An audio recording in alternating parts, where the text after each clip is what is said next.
This is part 2 of chapter 76, and we are talking about Karl Marx.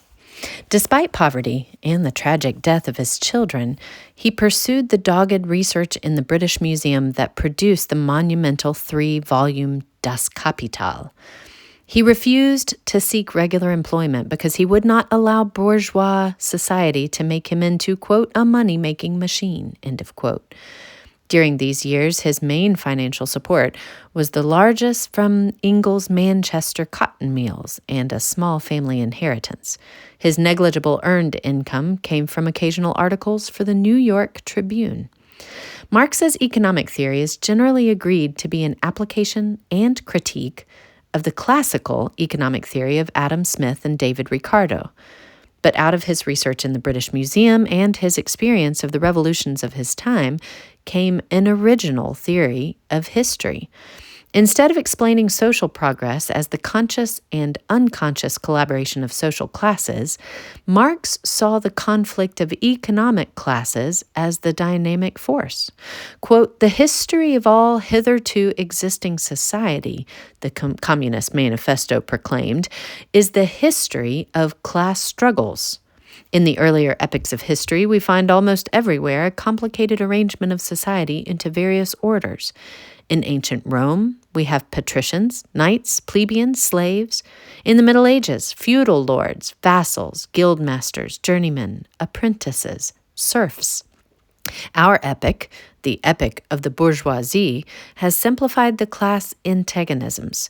Society as a whole is more and more splitting up into two great hostile camps, bourgeoisie and proletariat," end of quote.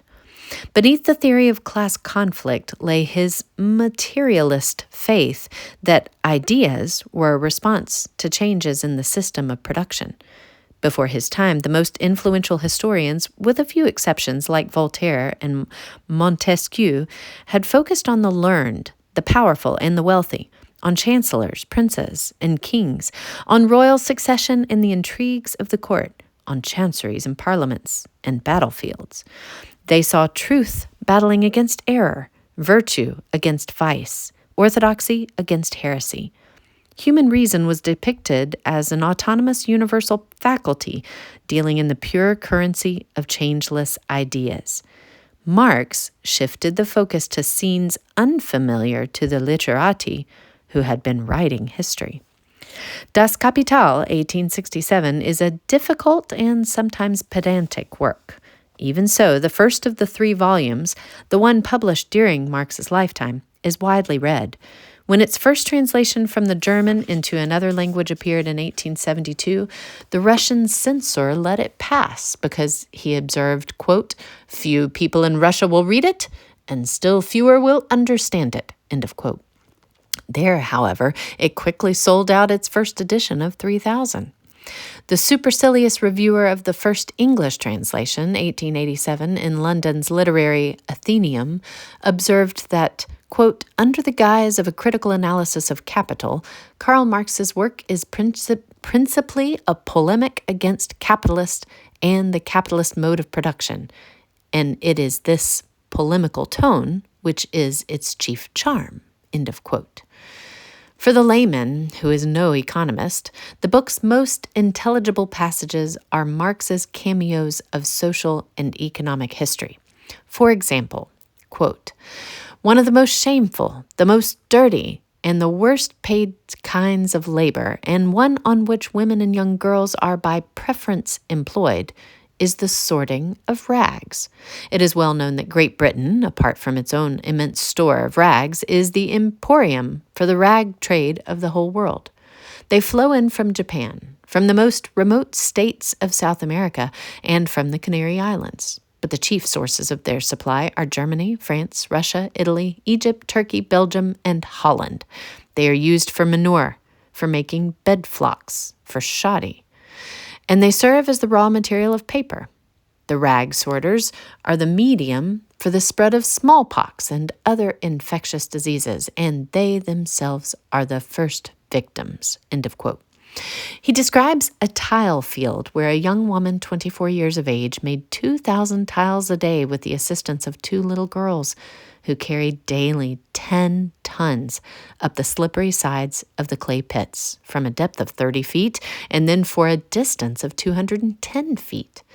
From the parliamentary reports themselves, he culls telling passages, quote, "It is impossible for a child to pass through the purgatory of a tile field without great moral degradation. The low language which they are accustomed to hear from their tenderest years, the filthy, indecent, and shameless habits amidst which, unknowing and half-wild, they grow up, make them in after life lawless, abandoned, dissolute.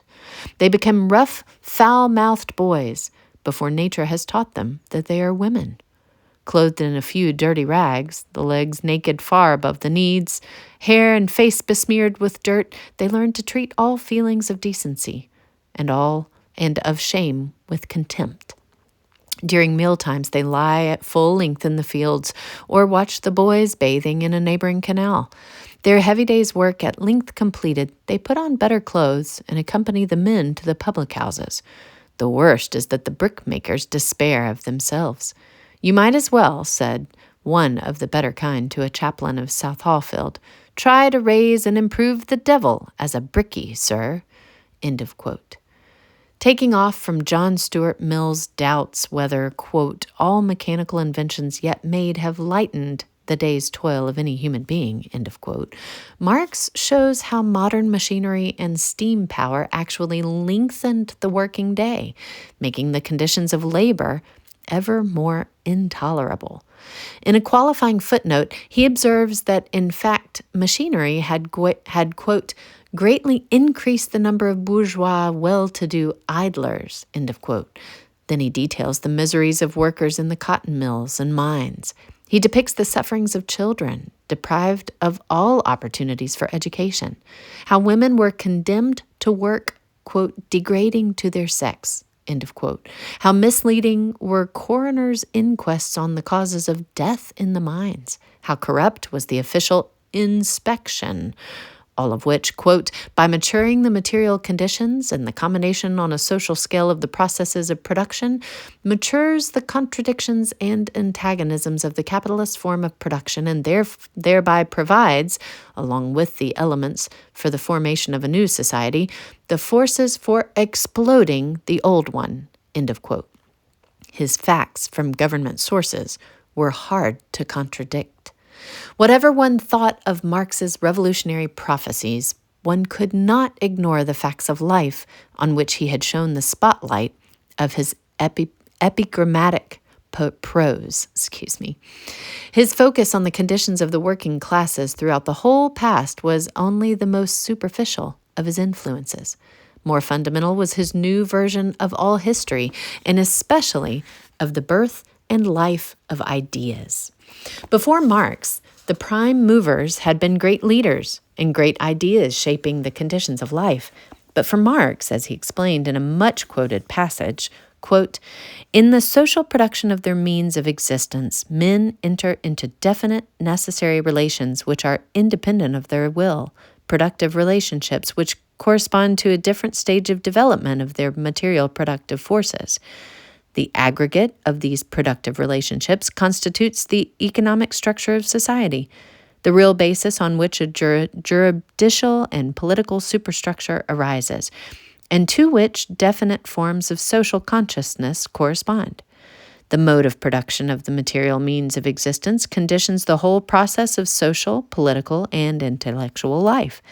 It is not the consciousness of men that determines their existence, but on the contrary, it is their social existence that determines their consciousness." End of quote. In 1859, the very year when he wrote these words, Darwin's Origin of Species provided him, he thought, with a doubly welcome illustration. The Darwinian struggle for survival seemed only a translation into natural history of the class struggles of all past human history. And the appearance of Darwin's ideas at that time, in the heyday of English capitalism, showed that ideas were symptoms and not causes. While, as we have seen, some were hailing Darwin as a prophet of scientific truth and others were attacking him for blasphemy, Marx saw Darwin's ideas in quite another light. Quote, "The death blow for the first time to teleology in the natural sciences," Marx exulted, "very important as a natural scientific basis for the class struggle in history. It is remarkable how Darwin recognizes among beasts and plants his English society with its division of labor, competition, opening up of new markets, inventions, and the Malthusian struggle for existence. It is Hobbes' bellum omnium contra omnes, and one is reminded of Hegel's phenomenology, where civil society is described as a spiritual animal kingdom, while in Darwin, the animal kingdom figures as civil society." End of quote. Luckily, in the historical theories of Hegel, Marx had found a perfect foil for his own way of thinking. Just as we can wonder whether Copernicus would have found his framework if the Ptolemaic scheme had not been there ready for the centrality of the Earth to be replaced by the centrality of the Sun, so we can wonder what Marx might have come up with if Hegel's antithetic scheme had not been there. By tradition and by training a dialectician, Marx thrived on opposition. There was no better example of the dialectic process at work than Marx's own reaction to Hegel and others. Marx's writings are replete with quotations from his spiritual antagonists, usually his former friends, teachers, or associates, against whom he finds his bearings. The Holy Family was one book against Bruno Bauer. The Poverty of Philosophy against Proudhon. His theses on Feuerbach, and with Engels, anti-Dühring. While his thought was decisively shaped by Hegel, yet he made Hegel into his anti-Marx, as he explained in his preface to Das Kapital. Quote, "My dialectic method is not only different from the Hegelian, but is its direct opposite. To Hegel, the life process of the human brain, that is, the process of thinking, which, under the name of the idea, he even transforms into an independent subject, is the demiurgos of the real world, and the real world is only the external, phenomenal form of the idea. With me, on the contrary, the ideal is nothing else than the material world reflected by the human mind and translated into forms of thought." End of quote. Yet Marx's own writings and the influence of his ideas in the least industrialized parts of this world would show the limitations of a materialist view of history. Marx's pages are often a patchwork of passages from his latest philosophic enemies. It is hard to know what Marx means without reading the works of those he is contradicting, who are only seldom giants in the history of thought.